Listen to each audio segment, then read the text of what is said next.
Warning: this video may include profanity or crude language. Viewer discretion is advised.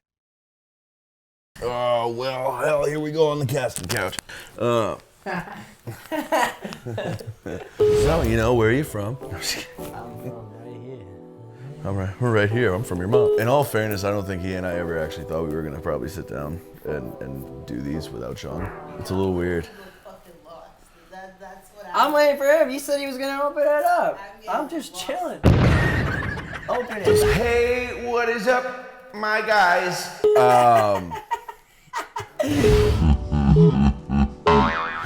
What up, guys? This is Insane in the Half Brain here with a random New Year's video. Not 7 words, 6 words. Subscribe to Insane in the Half Brain. Thank you. Dude, you do realize that was 7 words. Sorry, Sean. Love you, buddy. Sean unfortunately can't be here right now. He has some things going on at home. New Spider-Man trailer that just dropped. Your Friendly Neighborhood Spider-Man. Spider-Man, yes. What you think about it? I think it's gonna be good. I mean, the animation style for the suit, I like how they're going back to like more 60s, 70s. You know, he's walking around in his traditional yellow jacket. He's a teenager. He obviously is like 15 or 16 years old, like he's supposed to be.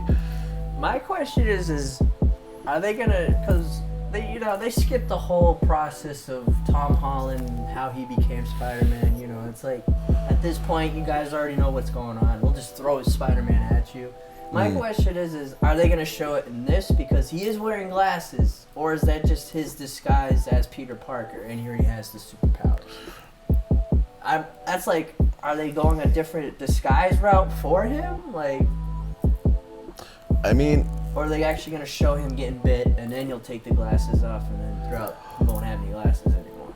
well, I don't know, right? Because I think the main reason that they didn't do it for the Tom Holland videos because they didn't, or movies, not videos, because they didn't want to like regurgitate the same story over and over, because they did it with Toby, they did it with Andrew. So I think at that point they were just like, you guys already know what's happening. You know where Spider-Man's coming from. We're just gonna throw him at you. You guys know everything that happened with Uncle Ben. Although they didn't really give us much of a backstory on what exactly happened to Uncle Ben. In this universe, right? Because I mean, they kind of did a whole 180 on us when they, in No Way Home, were like, let's have Aunt May say the famous line instead of having Uncle Ben do it. Yeah, I'm assuming in that universe, I have a good slight feeling that he either died due to some type of like heart thing, or maybe he did get shot, but I don't know. I'm really going with the whole medical thing because that would make more sense, especially when they are grieving, but not as hard as like Andrew or Toby was when they had to deal with that. Well, yeah, and in regards to like the series with No Way Home and it with Tom Holland, it was a little bit weird to me just because of the fact that like in the comic books and the cartoons, Aunt May, no matter what, always ends up working for Feast.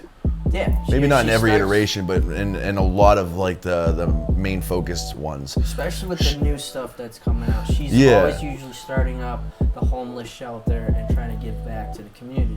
Right. I mean, look at the Spider-Man PS4. You know, like when you are introduced to Aunt May in the game, she's at Feast. Yep. She already has it open and all that. Right.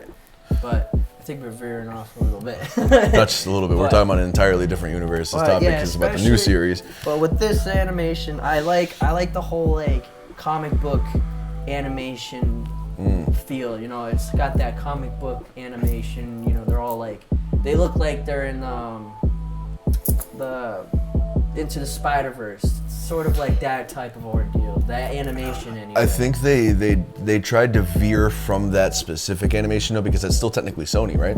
This is a Marvel project. This is a Marvel project, so hopefully they're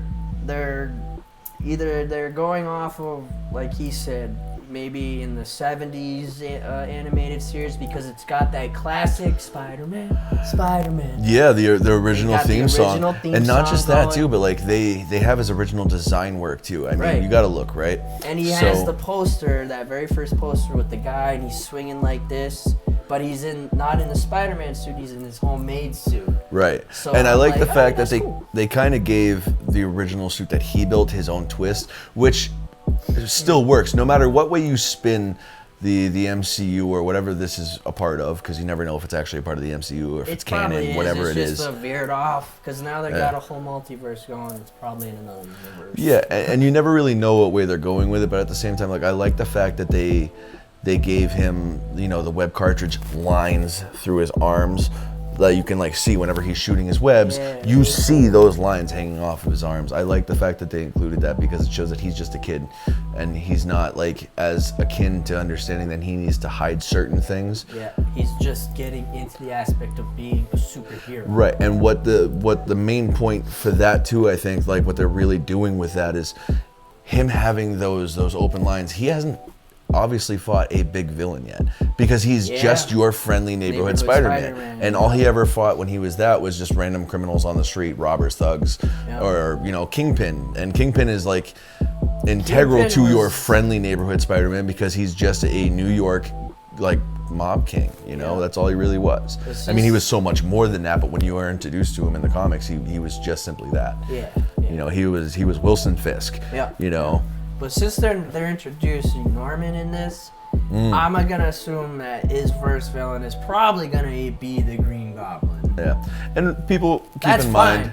I mean, that's great, but I mean, at this point, it might be a little too early, because he's still just a kid, and the Green Goblin is OP, especially for that type of age. Well, you know, keep in mind that it might be a little bit much having him be introduced so quickly, but at the same time, he was friends with Harry before he was even Spider-Man. Right, I know that. And if they're not doing that in this series, that's fine. If he meets Harry in this series, that's still fine. Which I actually have something I'm going to touch on in a second. Just let me get that out when we get there. But, you know, you already know what I'm talking about too. I think we talked about it the other day on the phone. But so the big thing for me with you know, Osborn being put into this is, well, I mean, he's a fucking genius. This man runs Oscorp, as everybody knows. That's kind of like a blatant like blanket, like, oh no shit.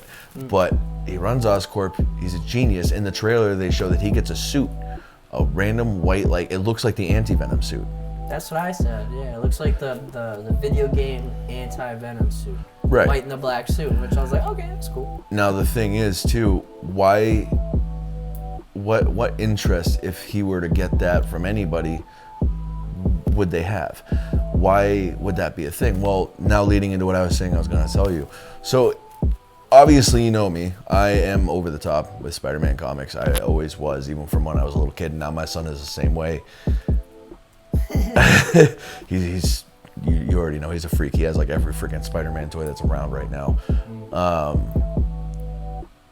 When watching the trailer, dude, it took not even the entire 10-second clip of when Peter was saving that girl from being robbed, and they're in that little alleyway, and those guys are trying to punk them by recording them robbing him.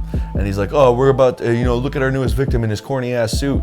And Peter looks back at the girl, and he's like, it's not that bad, is it? And the chick looks at him, and she's like, yeah. My theory, going back being an old Spider-Man fan, is look at the comic books, the traditional original comic books. What was Peter always wearing? Like we said earlier, right? He wears a yellow jacket, his hair parted down to the sides, he's got his little spectacle glasses on, you know. Well, what did Harry Osborn always wear in the comics? Green and purple. He always wore green and purple. Well, what's that girl wearing in this little 10-second clip? Green and purple. By the way, Norman Osborn in this series is black. Who gives a shit? But he is.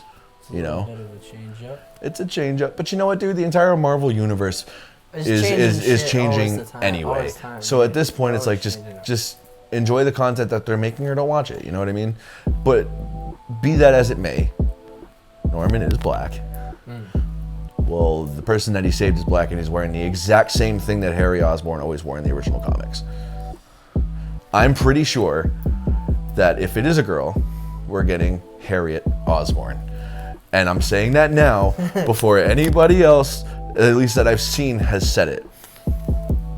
Because if I'm right, I'm going to call you and I'm going to be like, and hang up, and that's it. That's all you're getting from me. Guess we're just gonna have to wait and see, man. Yeah, man. You know, Spider-Man, your friendly neighborhood Spider-Man. New series drops on January 25th, guys. Give it a look. Spider-Man, Spider-Man,